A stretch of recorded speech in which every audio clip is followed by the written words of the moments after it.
do you guys compliment your significant others, and what does that look like? And then how does your critiquing system work with your significant others? I don't critique at all. I find it never work. It doesn't do any good. And I also don't believe in this is going to be an unpopular opinion. I don't believe in what I call the symbiotic amoeba theory of relationship. Which is when you get to a certain level, you're just a fucking single entity. You're no longer two separate entities. Yeah. And when you get to the point where you're giving them like harsh, where you can, if you guys feel comfortable being like saying harsh shit to somebody, like you should lose fucking weight or you need to change your lifestyle, like that kind of shit, total fucking turn off. I'm out. Like that's too close. And I feel like I don't want that. I want to live my existence as Nick Sedul. Like my partner's going to be there. We're going to be intricate in each other's lives and committed, but I'm also born alone, fucking die alone.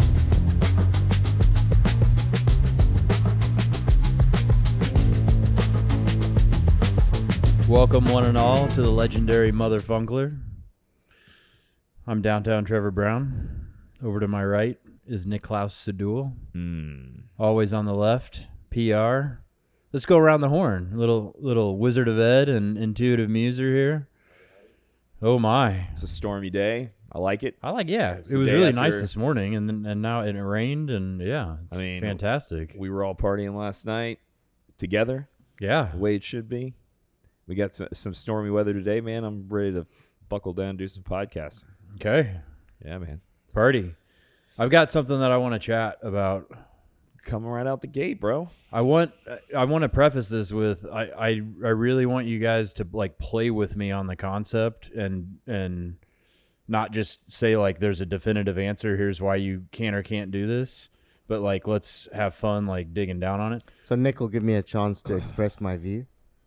I just don't want to like, dude. If you do the timing, the majority of this podcast is you going off on tangents, and me and Trevor looking at each other like, "What the fuck is he talking about?" I just don't want to throw the topic out and have it be like Here's the answer. yes or no. I want to like figure this out. So fair. I've been thinking a lot lately about like compliments, and then on the other end of that, why do people not more readily say what they don't like about somebody?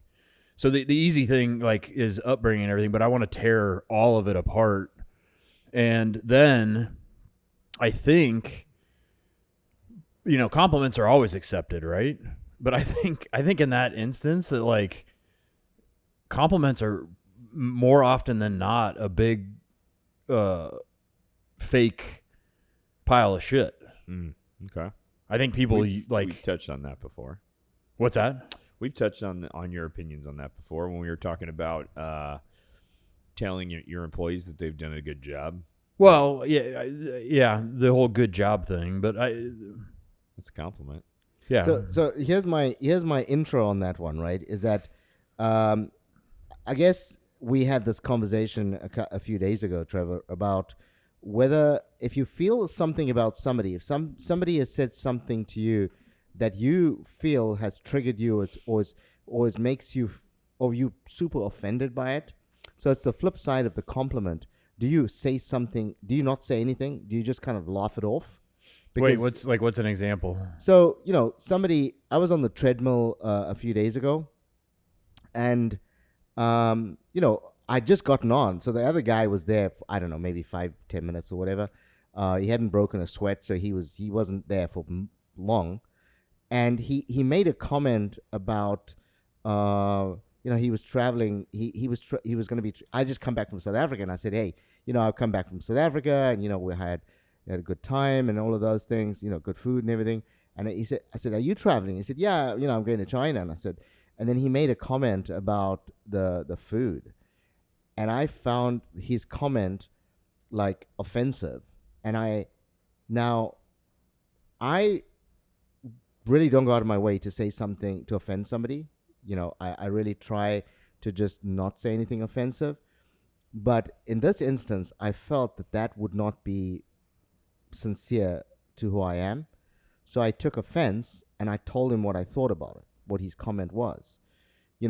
And Well, I don't leave used- us in the dark here. What did he say? And what? I mean, Well- let's get. You said he'd comment on what food? He just said American food? No, Chinese food. He was going off to China, and he has traveled extensively, so he's got a business there. So you were on the fucking treadmill, and some guy was complaining that the food in China is not good. Yeah, but he was very derogatory.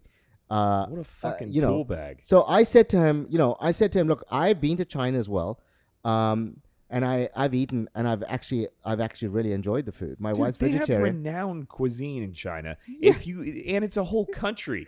I know it's a country of like 1.3 billion people, and he made something which was very derogatory, and I was like, what the fuck? I was like, I don't use profanity, What a douche. normally, and I said, and I told him. So I kind of wondered, and then like a minute later, he said, hey, I gotta go, and he left. And I was like, should I have said that? But I wouldn't say it. Let me just preface what I've just said, is that I wouldn't say what I said to a stranger, because I know him. Him and I have been out for dinners together. We've played golf together. Our sons are good friends. So I felt that I was in a safe space. That, if you say something to me, Nick or Trevor, and if I feel that I have a different view, you'd expect me to say something. You wouldn't expect me to just be quiet about it, because then we have a insincere relationship. So Right, like if I bumped into a stranger that liked soccer and I didn't like soccer, I wouldn't say anything. But with one of you guys, I Yeah. could be like, soccer fucking sucks. Exactly. Because we have a relationship. So we kind of engaging with each other. So if Nick said something, for example, about about insurance, right? Because I see him on such a regular basis, I'd like to make sure that he understands where I stand on his view, and that's why we engage in a robust way. But if, Well, I honestly, and I mean, this will get into what my opinions are on it, but you are not in the sort of insurance game that so I just choose not to spend time with people who work in insurance defense, because I just find their personalities overall abhorrent. yeah, But you sell it. You're not making claims decisions. You're providing a good service. Like, being an insurance salesman you need insurance to like protect you. Yeah. You're doing something great. Yeah, but the point though is that if you and I have a different view, I will engage you in a sincere way, because I see you all the time and we have a relationship.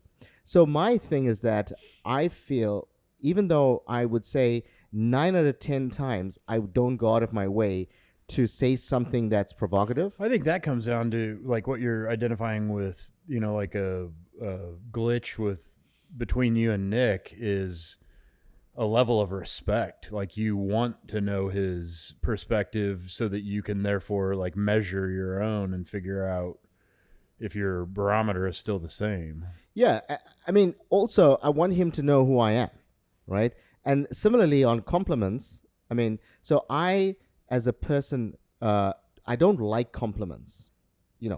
So I actually would prefer We've people not definitely compliment. talked about this. Yeah, I don't like compliments, right? Do you like critiques? I'm very happy if I'm on a golf course, for example, and somebody corrects my swing. I always welcome that. I know a lot of people don't like somebody telling them how to hit the ball or what they've done wrong when they're Dude, I'll swinging. seek somebody's advice if I want advice. If I want constructive criticism on my work, on my play, whatever it is, I will seek out somebody to give it to me. Otherwise, just Don't say anything. Shut your fucking mouth. Yeah. And that's what I was getting at with you, is that I am not going to tell anybody the way I truly feel if they say some shit. I mark it in my head and I keep fucking moving on. Get to try and pull it apart like you wanted to do. Yeah. One aspect I think explains it is the social lubrication of friendships and relationships. And it's the vast majority of people will have a better relationship with you if you're not constantly saying negative shit to them all the time. Like, I guess where I was exploring Because we're all is fucked up. There's flaws in everybody, a lot of them. More often than not, you get a compliment, and you get a lot of compliments, and I think a lot of those compliments end up becoming bullshit. I think that there's a happy medium between what I'm imagining, the two worlds of a compliment and constructive criticism. So, like, let's say it's clothing, and Yeah. I really don't like how somebody's put together, I'm more than welcome to be like, hey, I really like your outfit. It's great. But you never hear anybody say like, yeah, I don't really like your outfit. So, fair. I mean, that's what I'm saying. I don't think you're going to change many people's minds on a lot of stuff. And all you're doing then is making somebody feel bad when you do it. And I would say most people aren't going to do that unless they're super close with their friends, because it will negatively impact their relationship with this person. At the end of the day, it's a fucking shirt. Who cares? I will tell you, with my close friends, I know that there's probably something wrong with what I'm wearing if they fucking don't say something. Like when I come in and fat fucking Donald Garmin, the first thing he's going to do is crack on me, crack. And if he's not cracking on something, then I'm like, shit, there might be a fucking problem here. That's how and my brother's one of the only ones who would be like I've always said this. If I got famous, like if I somehow was some fucking rock star and shit, and I started dressing like Johnny Depp, fucking hats and suspenders with wife beaters on underneath and weird shit, my brother would be like, Nick, what the fuck are you wearing, man? You look like an idiot. Like my brother would always keep me grounded, where it's like, you look like a fucking dummy. When you mentioned Donald, I think his style is that if he cracks on you, it's a compliment, right? Okay. First, I thought you were saying his clothing style. His clothing style is if whatever busting, sells XXXL. If he's busting you on your clothes, that means he's complimenting you. Correct. Like he's busting me because it's funny, and I take it that he's cracking on me because he knows that I'm comfortable with whatever it is, and then it's a funny joke. So that's why I'm saying, I think if it's something that maybe I'm wearing, the most he might do is go, oh, that's the bold choice, like that kind of thing. Otherwise, he would never. That's the nature of our relationship. I've noticed with some of my close friends that it would be the opposite, that I worry more when they don't fucking say something about me. So how are you on critiques, Trevor? Because if I had to intro my comment, I would say that you're probably not very good with critiques. Yeah, I'm in the same boat as Nick, where if I want their critique, if I want information, I'll ask for it. I do have my mind set on a lot of things, and I know that I change my mind in an instant beforehand. So if I make a decision on clothing or smell, like a new shampoo or cologne or something, I know that I'm going to change at a moment's notice. So I really don't give a shit what anybody else thinks, because it's very likely to be different. So if you're playing golf and somebody says to you, Trevor, I don't mind that. Yeah? I don't mind that at all. So what's the difference between your dress sense and your golf sense? I think the difference between dress and golf specifically, and this is such a small, this is such a niche topic, is that I can smell the smells that I put on my body. I can look at the clothes that I put on my body in the mirror. More often than not, when you have your golf swing, you really can't critique yourself. See, I would venture a different guess. I would say that you view yourself as knowing how you look and your style and what you want to do, versus golf, for which you're good for a normal person, but you're no fucking John Daly. You don't rate yourself as a golfer. So if somebody else is giving you advice on golf, you'd be more receptive, because you're like, this person probably fucking knows more than I do about golf. But if somebody's like, dude, I hate your shirt, you'd be like, fucking fuck you, you nerd. You'd like, that's what I'd venture to guess on that. Yeah, I think you think you're good with smell. You've talked about it. The kind of, I'm going to use a word that I know you guys don't like, but you've talked about the alchemy you try and create here. And the shampoo and the smells. What's the word I don't like? Well, the alchemy. Oh, I like that word. I didn't. But sometimes I think you just make shit up. You think? Okay. I think sometimes you're just like, sure there's I'm gonna pull a Mickey and just fucking yank the Mickey. What was it? Pull a Mickey. But piggybacking on what he's saying, I mean, you like designed this place, and you are in charge of picking which men's grooming products are used as a reflection of your store. Like, I think you have above average style, and I think that you probably know that. Meanwhile, with golf, you know, like most normal people, you're like, yeah, I could probably be a lot better at golf. Yeah. You know, I choose to play golf as much as I do because of life. Yeah. But that somebody who knows a bunch of shit may come up and go, dude, maybe if you just rotate a little bit, you know, or fucking keep your head down, whatever it is, you'd be like, I could probably take that as a good advice. But if somebody walked up to you and go, dude, your style's fucking whack, you go, fucking, you're fucking whack. Yeah. My style's on point. Like, you're a fucking style guy. So, I don't know. That's my gut reaction to see why one would bother you and one wouldn't. And it is a fine walking line that you're doing there. But that probably... Nick, do you like compliments when if you're doing a trivia show, for example, and somebody goes up, high fives you, Nick, that was fucking awesome. Well done. No, so I draw a distinction between, I agree, what I think is most compliments, as Trevor said, are social lubricant. The saying has been around forever, if you don't have something nice to say, don't say anything at all. I think a lot of people take that to heart and give compliments without it meaning anything, and it's part of social lubricant. I do find comments that I don't know that they're trying to compliment me, but I find complimentary. For example, not, oh, dude, your trivia show's rad. It's when they're like commenting on my voice over the microphone. That's a compliment to me. I know my fucking voice sounds good on the microphone anyway, but I'm like, this guy's not bullshitting me. It must be a good night with the levels. Another one, I got a compliment last night. It was fucking rad. So Hannah Stokes, the opener on Sunoco stage, she's a young girl. She's clearly like trendy looking. She fucking did a great show. I booked her, and I walked up to give her the check, and she was like, I was like, hey, I'm Nick. I got the check for you. She's like, you Nick, the lawyer? I go, yeah. She goes, dude, I like your outfit. I was picturing like an old guy. I go, well, here you go. Thanks. And I was like, see, she wasn't like, oh, your hair looks great, which, you know, it does. But it wasn't like a straight up compliment. She was making an observation that I found honest that was complimentary to me. So, you know, people going, oh yeah, you did a good job. Your trivia show is awesome. Like that, to me, it still has a purpose though. I see a common trend here that you like people that talk shit. Like, it's not a backhanded, it's not throwing shade. But like, if Donald is busting your chops about your outfit, compliment.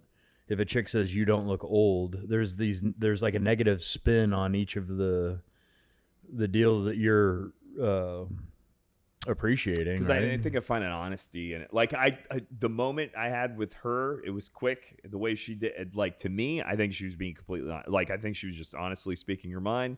And I found the facts that she was saying about me to be complimentary. So that to me was a compliment. You know, when I got all my emails, they're like, oh, great Jazz Fest. I'm like, this is social lubricant. This is somebody who's sending me an email because they want to be invited back next year. They want to keep a positive relationship, which has a value, but it's not, you know, I'm not doing it to alter or give input on somebody's behavior when you send a generic email like that. That is part of just the social lubricant. But when Donald doesn't crack on me or when he gives me shit, or when Hannah Stokes says something like she said, that's when I find it to be, okay, I'm doing something right. I nix interviewees if they don't do a follow-up.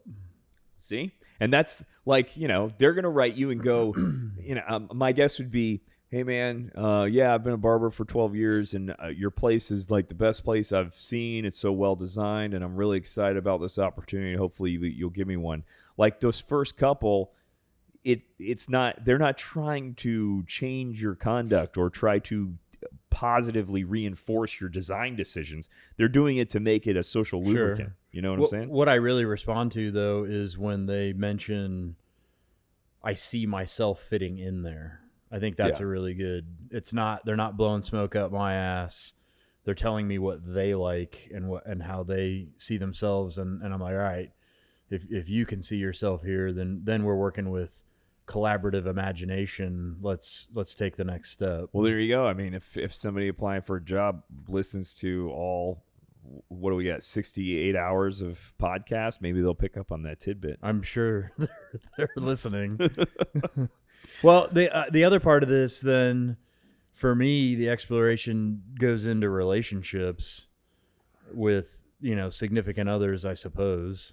it could be a close friend. But then when people become too familiar with each other, not too familiar, obviously there's a level of familiarity that comes along with a committed relationship. But I'm curious do you guys compliment your significant others, and what does that look like? And then how does your critiquing system work with your significant others? I don't critique at all. I find it never work. It doesn't do any good. And I also don't believe in this is going to be an unpopular opinion. I don't believe in what I call the symbiotic amoeba theory of relationship. Which is when you get to a certain level, you're just a fucking single entity. You're no longer two separate entities. Yeah. And when you get to the point where you're giving them like harsh, where you can, if you guys feel comfortable being like saying harsh shit to somebody, like you should lose fucking weight or you need to change your lifestyle, like that kind of shit, total fucking turn off. I'm out. Like that's too close. And I feel like I don't want that. I want to live my existence as Nick Sadul. Like my partner's going to be there. We're going to be intricate in each other's lives and committed, but I'm also born alone, fucking die alone. And my dad has you've sparked some memory. My dad has an interesting way of critiquing, and I'm thinking of a very, like specific example. I was at my biggest being overweight, and I sent him a message saying happy birthday. And in the last, I don't know, every now and again in the last 5 years when I wish somebody happy birthday, I say, do you have any words of wisdom? And he responded and said, it wasn't directed at me, but it was. Lay off the cheeseburgers or something? No, he said, like to stay in shape, not like and he listed out these uncles of mine that used to be football players or whatever, and then in their 40s just let themselves go. Nice.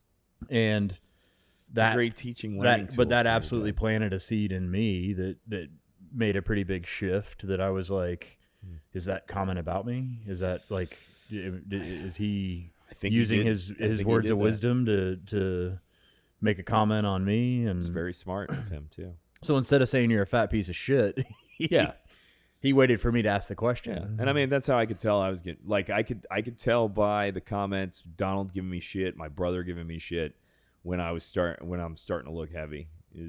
I can always tell a shift in the conversation. Really? Yeah. Like, I mean, now it's like back to the whole thing is Donald's been really overweight since we were in like high school. So I've called him fucking fat. He has this picture, this glamour shot that his parents had made of him when he was in high school. They still got it at their house.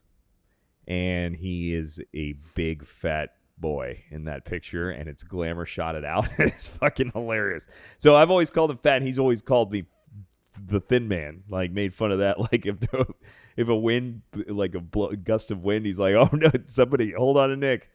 Those comments go away when I start getting bigger. You know what I'm saying? And I notice it.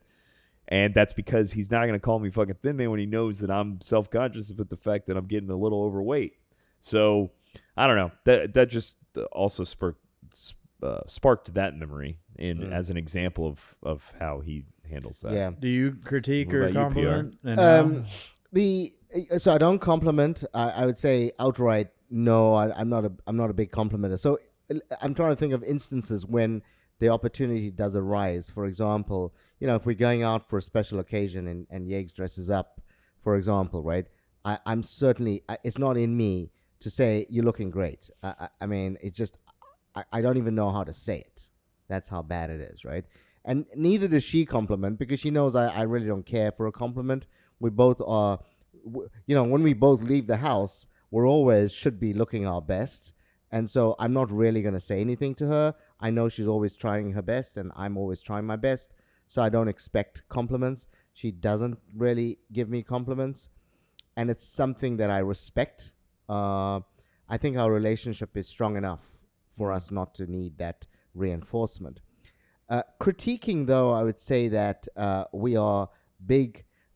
The critique is not a one-shot, one-liner negative, right? It really ends up being kind of an active engagement with the discussion, if I want to say. It does sometimes turn into a fight, but that's healthy. We disagree on something. She's now giving me, gears on how I should have, written an email or, responded to a conversation. We share, most of our days, with each other. So she knows what's happening in my day, for example. And, months later, she'll say, I think what you did there was not right. I'm like, what are you talking about? And then she'd go into, her thoughts on it. But it would be not a critique where I'm immediately offended. I may be offended, but there would be like a long justification as to why I was out of line. And, I would say that knowing her as well as I do, it's always coming from a good space. She means well. And I like that about the critique.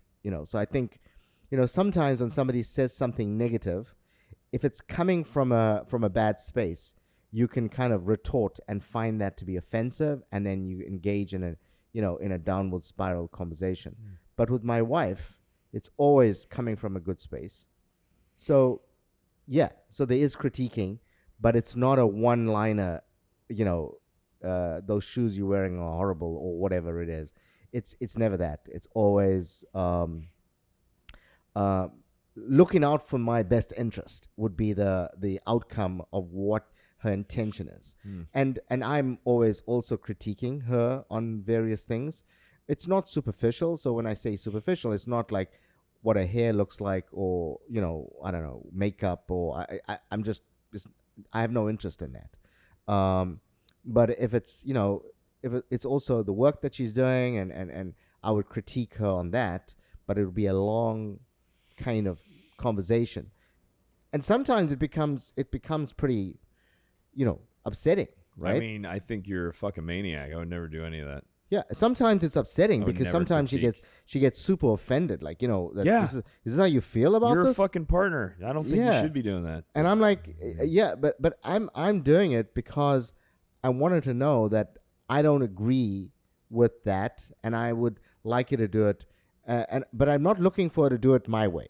Remember, that's not the outcome, right? The outcome is I'm I not. think if she wanted your input and your advice, like me and Trevor said, she would fucking ask for it. There are scenarios where Linda will ask me an opinion, and I'll ask her an opinion, and then we'll say it. But, fuck a world where I'm going home and she's like, oh, yeah, I don't think you wrote this email the right way. I go, fuck you. I know how to write a fucking email. I built this fucking shit on my own. Yeah. I know what I'm fucking doing. Leave me Yeah. alone. And then now I'm just going to do it because I'm more fucking pissed off that she critiqued me on it.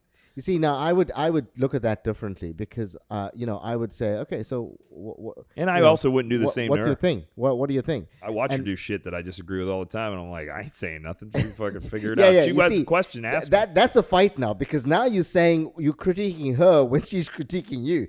I would not go there. You know what I'm saying? It's like Hell no. and I know that she almost always, and I would like to think that I'm almost always as well, critiquing in areas that I feel I can add value. So for example, when she critiques me, it's almost always in the way I use my words. She writes very well, and she speaks very well. Oh, she critiques your fucking accent. I feel that. Yeah. Croissant. Not the accent, but she does critique some things because I say things sometimes not meaning the outcome. Right? Yank the Mickey? Yeah, Whatever like the for example, so sometimes I don't mean to offend, but it comes out in an offensive way. Gotcha. And she'd say to me, "What the fuck were you thinking about when you said that?" That's what she would say. She says So- fuck? Sometimes. She says, what the F? More than I do, though. But Wow. so for See, example, you just critiqued her right there on a fucking radio show. But let me tell you that I asked her view on the treadmill incident. Now, I prefaced what I was going to say to her. She was in the kitchen. She was doing some stuff, and I walked into the house, and I said, "Look, I know you're going to disagree with what I just did this morning." You just Right? you just put such a cognitive bias on your question. You fucking might I as well know, not even ask. because I knew I didn't want So her to fucking feel. dumb. I didn't want her to feel that I would be offended if she didn't agree with what I did. So I was just saying, I know you're gonna be pissed off with me for doing this, right? So, but this is what I did this morning at the gym, and she knows the person very well.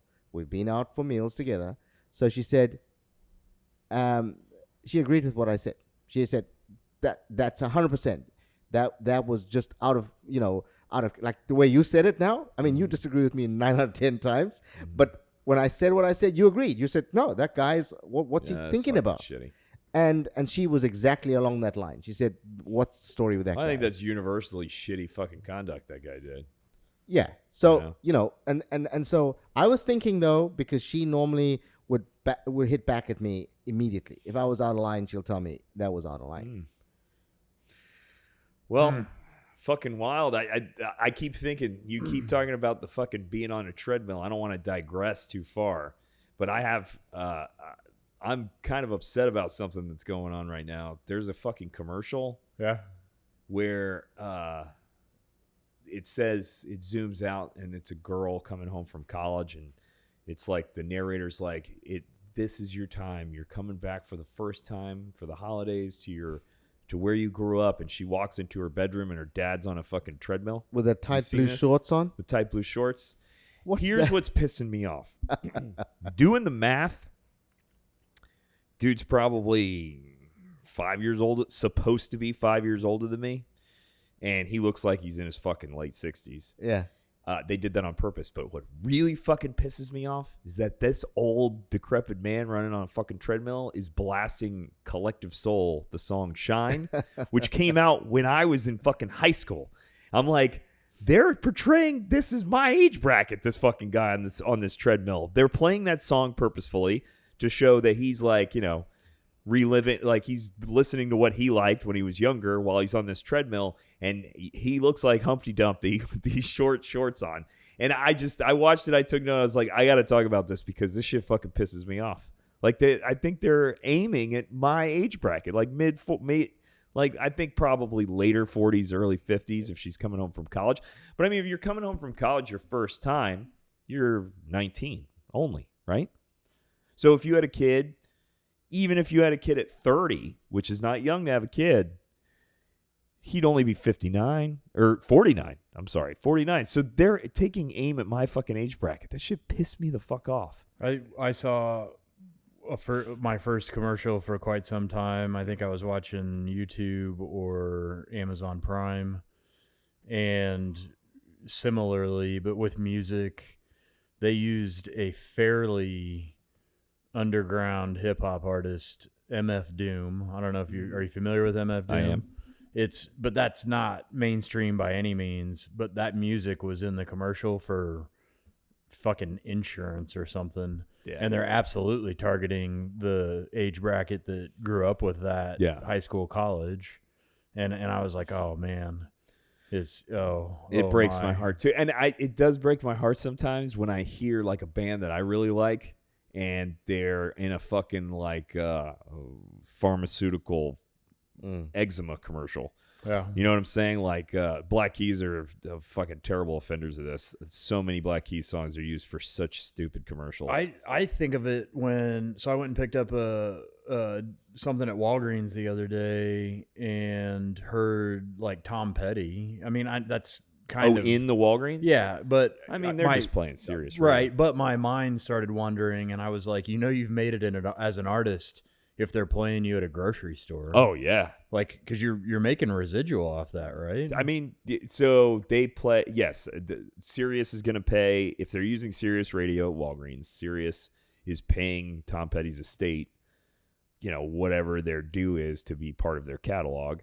And it's probably based on plays, different channels, whatever it is. We're talking fractions of a cent each play, but it's going to be, Tom Petty's estate's doing just fine, I'm sure. Yeah. But yeah, I mean, if you hear something at a grocery store, that's how you know. I mean, that's my connection to current modern pop culture music. I'm not listening to top 40. I don't listen. Linda listens to a lot of Taylor Swift. That's the only reason I know even what her voice sounds like.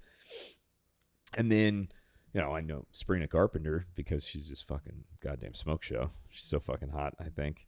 So I The only paid reason I attention know to her name is because I caught her on one of the latest Saturday Night Lives. I think correct. That's a beautiful woman. She is a looker. I'll tell you that in my opinion. So tell me that advert. What was that advert for, though? Do you remember what it was? The blue shorts? It's for Amazon. So she walks in and she goes like he's she was going to order super him chipper a new dad. shorts or Yeah, something? he's Okay. something less revealing is what they say Right. at the end of the Yeah. commercial. But what I noticed also is that they're playing the song while he's running, and as she backs out of the room and they cut to the advertisement of use Amazon, the music shifts from being background of him running to being like the overlay of the whole commercial. I'm like, they are pointing out this fucking song on purpose to shoot at my fucking age bracket. And that pisses me off that they're portraying him as old as he looks in that fucking commercial. Because I'm telling you,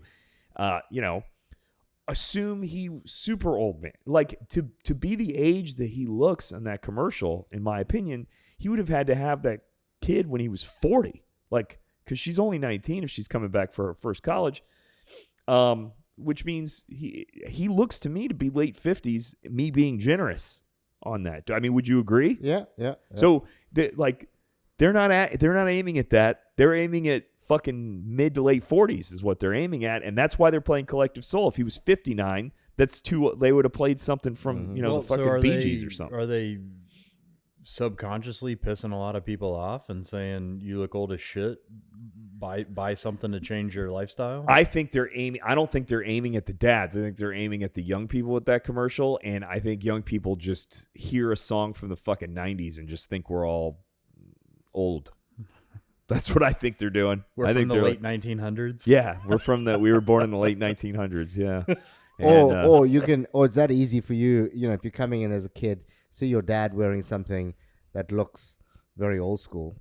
It's so easy. You can just get on your cell phone and order something, and the Amazon box will be outside. I mean, really, what they're doing, the reason they pick a guy who looks like that is because if they pick a guy who's age appropriate to be her father, he's not going to look ridiculous in the short shorts. If you take somebody who's actually mid 40s and is in just decent shape, they're still going to look the joke's not going to land like that Humpty Dumpty looking motherfucker, who I think he does a great job. I think is a hilarious commercial. Yeah. It's just, it pisses me off that they are shooting with a song from my wheelhouse, but clearly using somebody who has to be at least 15 fucking years older than me. Like, he just does not look like he's in he his could 40s. he could be a good 45-year-old that looks like a 60-year-old. I guess he could be. I mean, back in I watched Twilight Zone episodes and shit, and the main character gets out, and I'm looking at him, just watching, and I'm like, all right, so this is going to be about a guy in his like early 60s,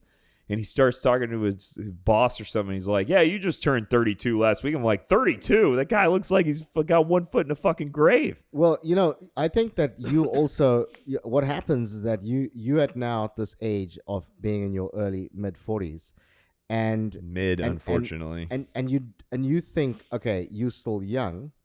So what happens sometimes when I get a client coming in, and they walk in, and then I take down their details, I get there, and they say they're 57. And I think, fuck, he's old. And then I gotta stop and think, okay, maybe I'm just a very young 57. Yeah. Because in reality, that guy that just told me his age, he looks 70. Yeah. It is lifestyle and genetics, a mixture of both. And I think, so, what happens, that guy on the treadmill, he's probably a 45-year-old. He is probably your age, but you don't see yourself. There is no fucking way that guy's my age. I can be objective about this shit. There's no fucking way. I always wanted to be a fly on the wall at casting sessions for movies. Literally, I've imagined this for years.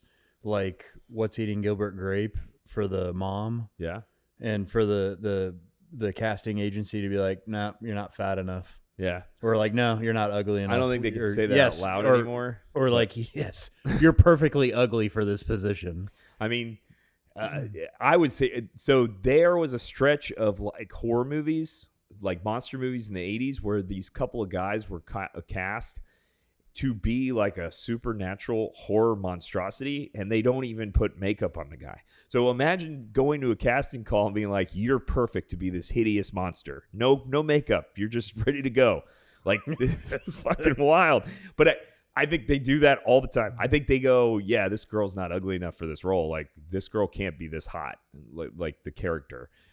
Or you become a joke, like the movie from the early 2000s with Freddie Prinze Jr. and She's All That, where it's like she just takes off her glasses and she's like gorgeous. You know, that's the premise of the movie. Are you guys familiar with what I'm talking about?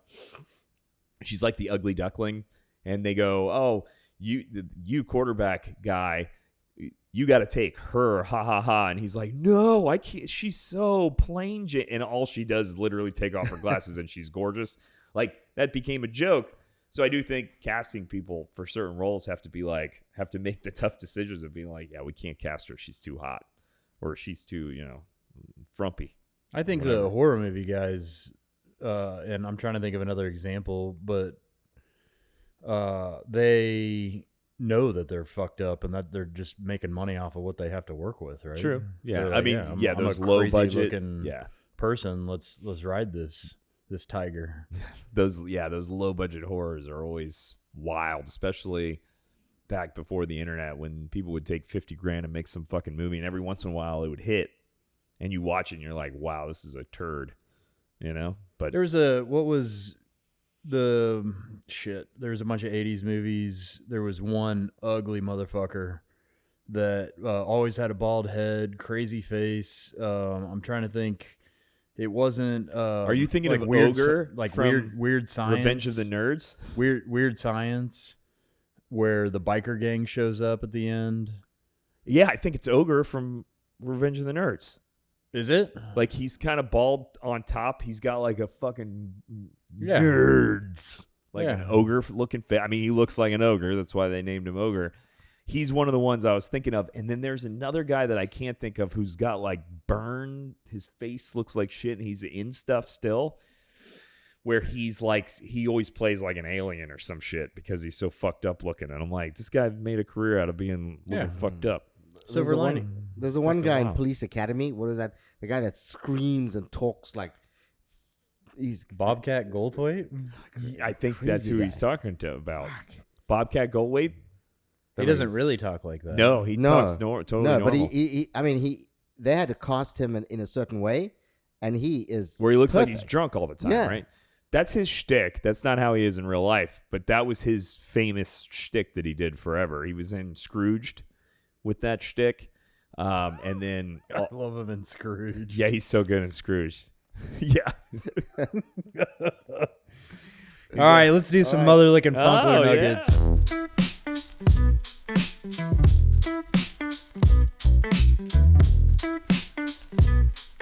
The big dog. We went to College Park Jazz Fest last night. Fucking awesome. Great turnout. Beautiful night. I mean, why don't you talk to us about the best part of the night, which was y'all's show? Yeah, we had a great time, man. Practiced a lot, building up to it. Great crowd. Songs, everything went off without a hitch. We hit all of our transitions. I thoroughly enjoyed myself. It was one of the more enjoyable performances. It was pretty low stress. I had fun. I think that's the most important part about playing music is remembering to have fun. And you guys had a great crowd. The fucking energy was good. Yeah. Your family was there hanging out with us. Tons of people showed up. Tons of supporters. Oh, yeah, man. It was great.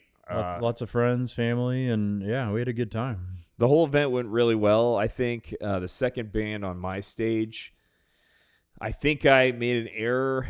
I saw them and I watched their online, and they were very upbeat, like swing music. And I was like, this will be eclectic and cool. And then I think because it was called Jazz Fest, they like switched their playlist to like real jazz stuff that they were doing, which was not really appropriate for the center stage. They were in my doing opinion. Django Reinhardt gypsy jazz. Yeah, as opposed to swing, which is what the fucking name of the band is and what I saw them do. So I was a little disappointed in that because it was like a little bit more low key than I would have wished. But Trevor walked in right after that, brought the fucking tempo up, and then Control This closed it out with a really upbeat show. So I thought it went pretty well. And Hannah Stokes did great opening, too. She's got a great voice.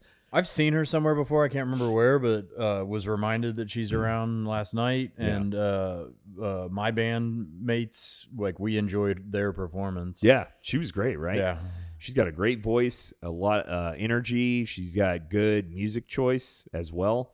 Like, it was upbeat, also like some more smoother songs. I mean, it was great. I mean, the whole event was good, very well attended. I don't have the numbers yet, but just looking up and down and going back and forth, it seems like it was very, very well attended. And So, like, I was worried because it's 2 weeks earlier than it usually Like is. 6,000 people.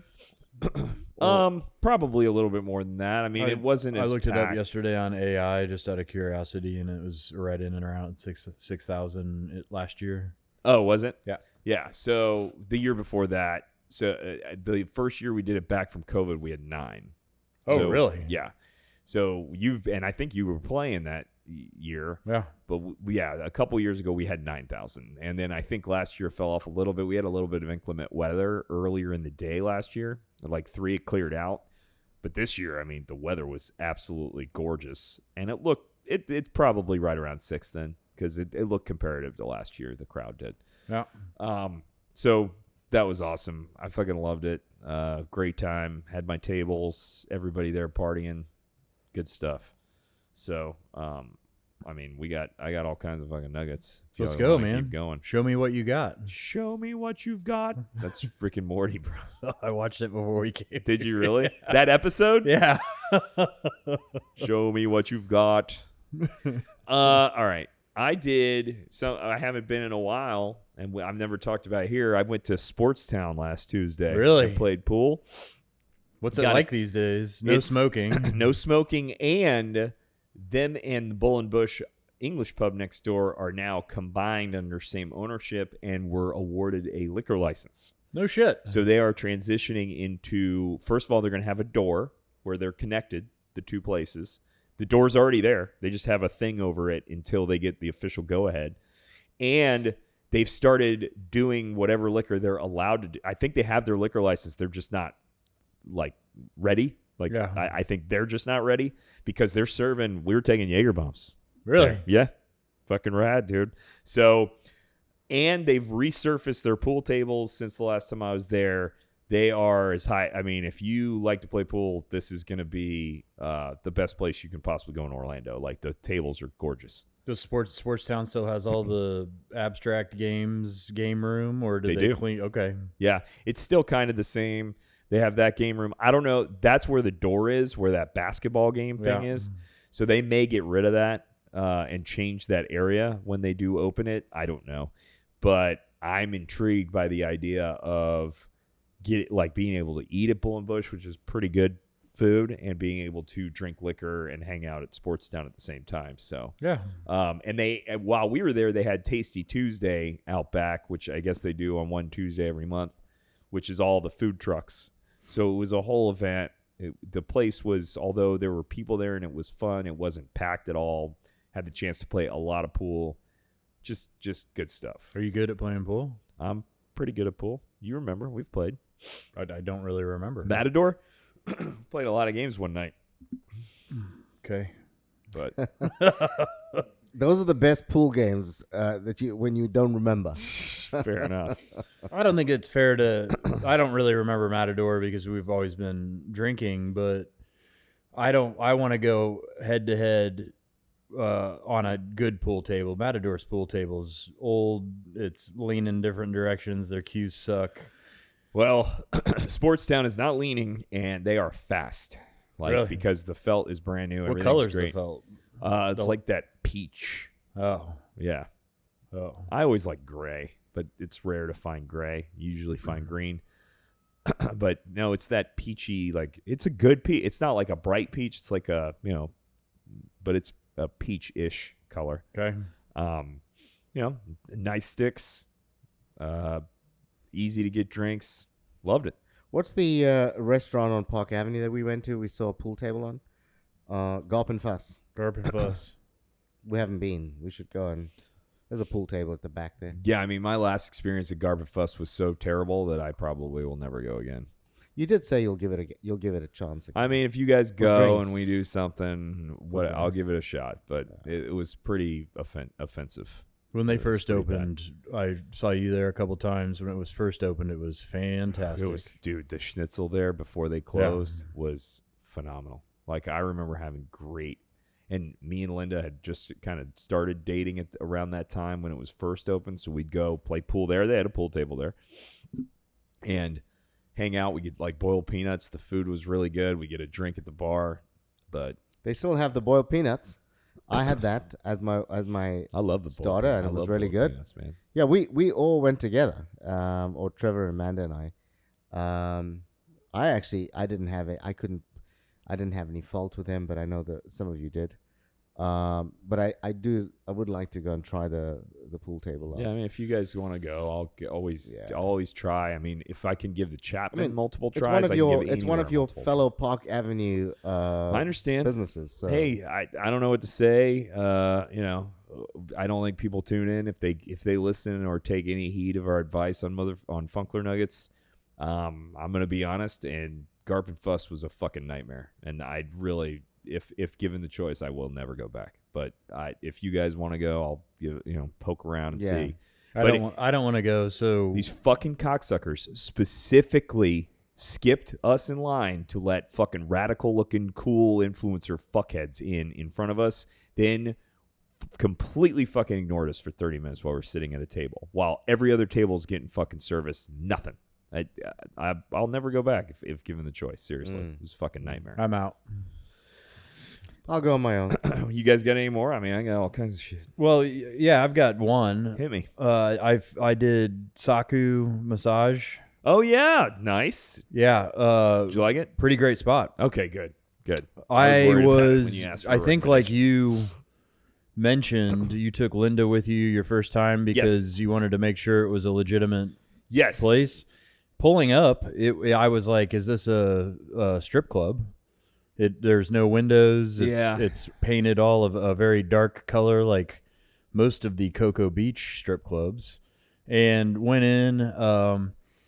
Well, to be fair, a massage place is typically not going to have fucking windows. No, but unless they're high, right? But anyway, continue. It was just odd. I agree. It wasn't. I agree with you. The outside wasn't very spa-like. So the lady at the front was exactly who I thought she was going to be. Yeah. Which reminded me of the drive-through Chinese lady and Dude, Where's My Car? My car, yeah. But very nice. Oh, yeah. I actually appreciated her through our interactions on the phone and then there. Like, she's just really direct and like, let's get this done. Oh, yeah. Instead of the Zen bullshit, Nope. Mama-san at a regular old, like, welcome to the mist. She was just like, hey, you're here. Let's go. I call and I'm like, yeah, it's Nick. She goes, I know who you are. I'm like, all right, cool. I love it. Yeah, it's great. So paid up front, which was abnormal. I was worried about that. Your opinion on that? Yeah, I mean, doesn't bother me. Doesn't really bother me. It was just you have out to pay of the up norm. Front and tip up front. The shoe thing was new, but that's typically Asian, right? Yeah. So yeah, I took my shoes off up front. They give you and they gave sandals. me sandals, which I don't know. That always kind of like places shoes kind of freak me out. I wore flip flops in. I'd rather just wear my flip flops. I always have socks on, so I'm never really thinking about it because I just slip them on. Yeah, I'm still wearing my socks. Went back, used the restroom, and the reason I bring that up is to access the restroom, I had to walk across the entire place, and it's fairly large. Yeah. So I had to walk all the way to the back corner. I got to peek in all the other rooms. And the sauna rooms, the salt room. Yeah, it's pretty nice. And then came back all the way up. I was in the front room right next to the front door. It's Apple's room. Apple was the lady. I want to go through the rest of my story, but the only issue that I had was language barrier because she was extremely nice. But I wanted to talk to her specifically about some, I guess, sports-related stuff. and I started to describe, and she was like, "Yeah, you I have can no tell. idea." Yeah, you can tell. But I did 2-hour deep tissue. Yeah. I could probably have. I think I got tired of it at like 60 minutes. I haven't done more than I do hour and a half there usually, and I haven't gone longer than that. But really, my best massage is with her. I did 30 minutes of feet and then 60 minutes of body immediately following, and to me that was. I liked it. It was my first experience being in a place. See, literally, I've had tons of massages where she wasn't afraid of like moving me around and shit. Yeah. There was a tiny ass towel. It wasn't like some huge weighted blanket that covers my entire body. It felt like I was in a movie where you see guys going and getting a fucking guy massage and nobody gives a shit. My legs were spread at certain points. Like I was being moved and nobody was she wasn't afraid of shit spilling out or whatever. It was fucking fantastic. And all that being said, it was totally fucking professional. Oh, totally. Like that's what has hit me about that place for like, it is completely, totally fucking professional. But also, like you said, it's not, they're not so concerned with wrapping you up the whole fucking time that you're like missing out on the massage. Like it's getting rid of the relaxation of being there. Yeah. Like going to the Ritz is great, but they are like wrapping you up so much to avoid whatever. And they're like, this is a professional massage what you're getting, but we're also going to be moving you around. And so you don't have they don't give you a pair of disposable underwear? What? Disposable underwear? Have you been to a place that gives you disposable underwear? I think they were just worried you're gonna shit your pants. No, disposable underwear is not a fucking napkin. I'm picturing diapers. I'm picturing. I have never heard of disposable underwear ever. Never in my whole life. It's almost like one of those things you put in your hair. What do you call that thing? Like a hair net, like a hair net. Yeah. You put it's almost like a stocking. Looks like a stocking. No, they don't do that. And I've, so typically either that or, a towel that's put very tightly around you. But if I have a little napkin over me, I am not going to be relaxed at all during the massage. So it's whatever works for you. I like, but bare minimum. Keep your fucking underwear on, by the way. Yeah, no, that's what I would do. If there isn't one of those, but I'll judge the fuck out of you. I mean, I don't wear my underwear at all when I'm there. But. I would definitely, if when I'm changing, typically in a change room, if they don't have one of those hair mats or whatever you call it, I call it disposable underwear. Then I would keep my underwear on and keep a towel around me. I mean... And then I'm comfortable. You're just fucking missing out because, like, what she does with her palm on my hip is so fucking great. Like, it's like tension release right here, and you can't get that if you're, like, wrapped up and you have your fucking underwear on and shit. And, it is totally professional at this place. I want to reinforce that there were, because of all the massages that I've had at regular, I guess I'll refer to them as bullshit places now. Yeah. When she was going in, I mean, she was nailing muscles, and there were moments, because I'm not used to it, that I was like, shit's gonna fly out or she's gonna touch some shit. So she got down into my butt cheeks, and I'm like, here we go. And I think she's so professional that like nothing really flopped out. Nothing. I know. I've never had anything happen. Yeah, it was, but I was pleasantly surprised that. But she's hitting these muscles that need fucking work, and most places, because of all these like wrap up and shit, and because it's not just because they're trying to overdo it. It's because a lot of people who go there to get massages are fucking scumbags. They're gonna try and like let shit fall out and be fucking weird. But you can tell they don't put up with that shit either. Not at all. They would fucking kick you out. Where's the soccer? Corner of Fairbanks and I-4. Oh, yeah. Okay, that's very new. I just saw it. Oh, it's great. Really new. I mean, I'm glad you gave it a positive. I really like it. It's definitely part of my rotation now. How long has it been there? Like a few months? Yeah, I mean, I talked about it. This is the place that I told you she Yeah. came in and said, Yeah. thank you for the positive. They've probably been open 6 months, I'd guess. Right. You could tell they're still, like, it's very clean on the inside because it is brand spanking new. Yeah. And they're still, like, changing stuff here and there, I've noticed. But every experience I've had there has been fantastic. I'll go back Big there fan. over and over again. That's awesome. It was great. I got the shit beat out of me in a good way. Yeah. That's what you're looking for. I was good sore the next day. Shoulders, hips felt released. It's what I've been bitching about, but talking about since the beginning of the cast, that I want a spa-like atmosphere, but with a sports style, and she nailed it, man. It was outstanding. Do you have an ice bath in there as well? So I don't know. I have done the full sauna whole experience, and the bathroom is nice. I think you said ice bath. Oh, they did not have an ice bath. No, they have a sauna, a steam room, a salt room, and showers. The only thing I noticed, maybe they fixed it since then, the showers have no curtain, and they are not like in a corner. Are you a curtain guy? Oh, they're like out in the open? I'm talking, you walk into the locker room, to the left of the lockers, but straight ahead are the 3 wide open fucking shower stalls. They're not even tight. They're huge. So I'm like, it's like a prison shower is what it looks like to me, like on TV. And I'm like, the 2 times I went in there, there's some dude just fucking like totally showering. And I'm like, try to close the door quick. Cause I'm like, shit, somebody can fucking see from outside.